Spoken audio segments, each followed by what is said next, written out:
We all need someone to inspire and believe in us. Who is your inspiration? It's not so much of an inspiration, but as regards who believes in me, I would have to say my wife. I have to go for the boring answer. Not so much that she believes in me, but she does believe in me. But if it wasn't for her kicking my ass repeatedly, I would not be doing what I'm doing today. I'd be a lot better at video games, but I would be doing what I'm doing today. She's the kind of person that she'd want to like. I spend all day writing, and then she'd come home. She's like, okay, let me see. She's a teacher, so she'd be like, let me see what you did today. Okay, I did this. Is it good? She goes, yes. Try harder tomorrow. Not that bad, but I don't think I would be writing if it wasn't for Anja. No.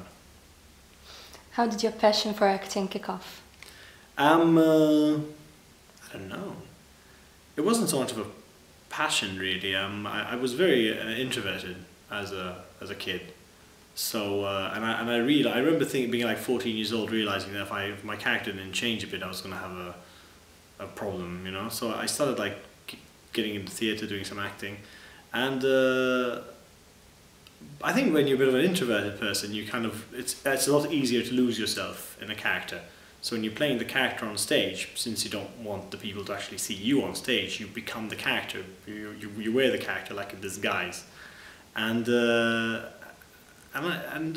it's a technique which I still use, and I would be very reluctant to show people like the real me on stage, you know. So you adopt the character, and then after a while, I just found that I couldn't really stop. People keep offering new stuff, and the things are just more interesting. And I remember starting as a writer because I wasn't getting the roles that I wanted to. You know, people were giving those roles to someone else, so I started writing my own roles. But over time, I realized that I much prefer writing to acting. What is your favorite role, actor or producer? My dream role would be, my favorite play is The Importance of Being Earnest of Oscar Wilde. And I like playing the straight character, you know, in a comedy, the funny guy and a straight guy, the guy, Maltese you say, le spalla. And in The Importance of Being Earnest, it's Jack Worthing. He's my favorite character, I'd love to play that. Oscar Wilde's my favorite writer. But there are many contemporary writers now who have great work that I really admire. Regarding favourite actor, I don't really think in terms of favourite actors. When I watch a play or a movie, as a writer, I look at the characters. So the actor is just the person who's playing the character. It's like, I don't know, I guess it's like if you're into fashion. When you go to a fashion show, you don't look at the models, you look at the dresses that they're wearing. So the actor is just modelling the character that was written for them. So it's I don't really, you know, sometimes an actor will do well in a part that suits them, and an actor won't do as well in a part that suits them less. It doesn't really reflect on the actor. But an actor should just an actor's job is just to model the script. And as for producers, I'm not even aware of many producers by name. A producer's job is to a producer is essentially a business person who brings the job out there. So there's producers who do the job right, and there's producers who don't. So. Walter Benjamin said, all human knowledge takes the form of interpretation. How would you give a personal interpretation to your performances? Well, that sounds like a very wise quote. I'm not going to argue with this Walter Benjamin guy, but I guess how I interpret my performances is I just like I mentioned, I become the character. I just, as much as possible, I try and I believe that honesty is the best policy in life and in everything else. It just avoids a lot of hassle. So when you're playing a character, you're honestly portraying the character. If I was in this situation, if I had this guy's upbringing, this guy's life, this guy's problem, this is exactly how I would personally behave. It's not how I want people to see me. You know, I don't even think about that. You know, you just become the character. If you're honest, if you actually portray the character, you don't act like the character, you become the character. You feel the emotion, you don't act angry, you become angry at the things that are happening. Then there's really no wrong way of playing the character, which is why I really love acting, because you have even if you have a very well-known character, like a character everyone knows is Hamlet, right? Hamlet, you have the dialogue, Hamlet has his problems, so everyone who plays Hamlet has to play him with the plot in mind. However, every actor that will play this character is going to bring their own baggage into it, so how they play Hamlet honestly is going to be different. So every time you watch Hamlet with different actors, you're going to watch a slightly different portrayal, and each and every one of them, if done honestly, is going to be correct, and one that you can associate yourself with. You have been in a number of productions. Do you get nervous before going on stage? How do you overcome it? Unfortunately, not as much anymore. I love it, the fear, you know. I used to really, at first no, but now when I am, it's kind of like a job, you know. So I'm leaving to do a play. I'll be like, okay, I'm going to work. Daddy's going to work now. Bye. That's just how it is. But sometimes I'm a bit of a theatre junkie. I do try and look for challenges that I've not done before. So sometimes I do get a bit of jitters before the first performance, and I like that. I like there's the rush.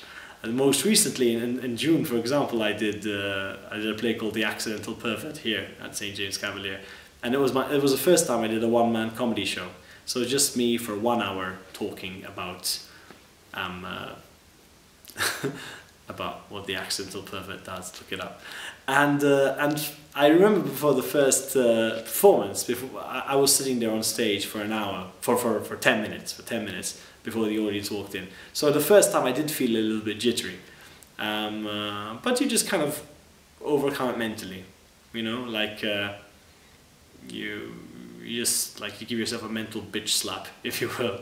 I don't know if I can say that, but for example, when I'm playing Dame at the Manuel, there's like you're at the Manuel Theatre, you know, there's all these people, there's like 600 people in the audience, and you get a bit jittery the first time. But then you say, you know, I've done the Edinburgh Fringe, I've acted in a play in London, so this should be fine. But then when I was at London and I was doing like a play in a small theatre in London, when I had the jitters, I said, I've done the Manuel Theatre with 600 people, so this is fine. So you just kind of like counteract in your head. We all know that you say break a leg when you wish a performer good luck. Are you that superstitious?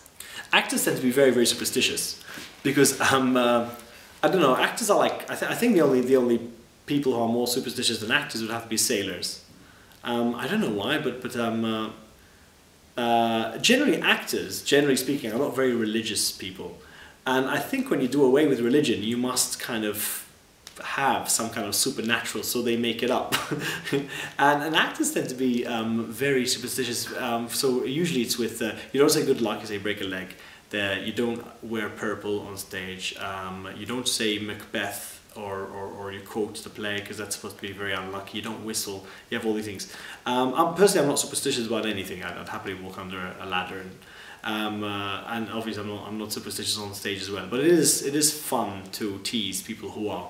Usually it's the acting veterans, the older people who are the most superstitious. So you're just talking about them, you'll be talking with them during rehearsals, like, yeah, you know, this bit's kind of like Macbeth. Don't say that, what, Macbeth? Oh, sorry, you're not supposed to say Macbeth, stop saying that.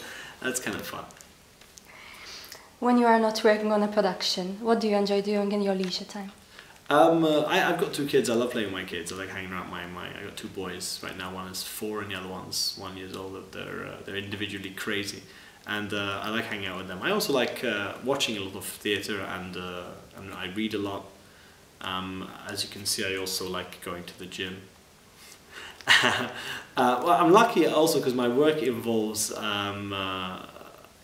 most of the writing. My office is in my own home. So I get to spend a lot more time with my kids than somebody who would work 9 to 5 would, because I take them to school, I pick them up, and I'm there a lot, which I'm very grateful for. And also rehearsals. Some plays, rehearsals can be very child friendly. So like when I was doing my last pantomime last December, my kids would come to rehearsals with me, and my eldest would play with Little Red Riding Hood and sit on the Big Bad Wolf's shoulders, you know, and that's not a childhood that many kids have, which is nice. The theatre and acting scene in Malta, what's your take on it? I think it's doing really well. The theatre and acting, we have people being very creative. A lot of people are working together now. I remember when I first started, which is relatively recently, like in 2003, if you have an idea, you don't tell anyone about the idea because someone might steal it, so you develop your idea and then nobody, you know, your friends see it and that's it. But now people are sharing their ideas and getting together and creating awesome things, so there's this collaborative effort, especially amongst the younger theatre practitioners. And I think we'll get to a situation soon where you get there'll be other professional full-timers working In theatre, but not just in theatre, because nobody works solely full time in theatre. Even like in London, you don't get any actors who act only. They would always teach drama. They would have some would have their own production businesses and things like that. Just people learning to professionalize. In Malta, we're a little bit.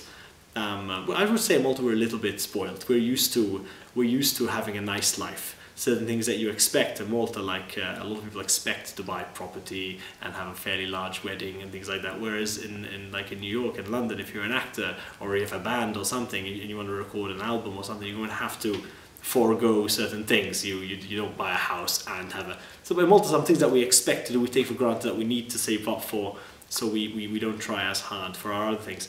But it's a mentality which is changing a lot as people really give themselves into art and create really fantastic things. And every year I say this is the best year for Maltese theatre, and then next season comes along and I say no, this is the Maltese theatre's best season. And I've so far every season has been better than the last, and hopefully we'll keep going on that way.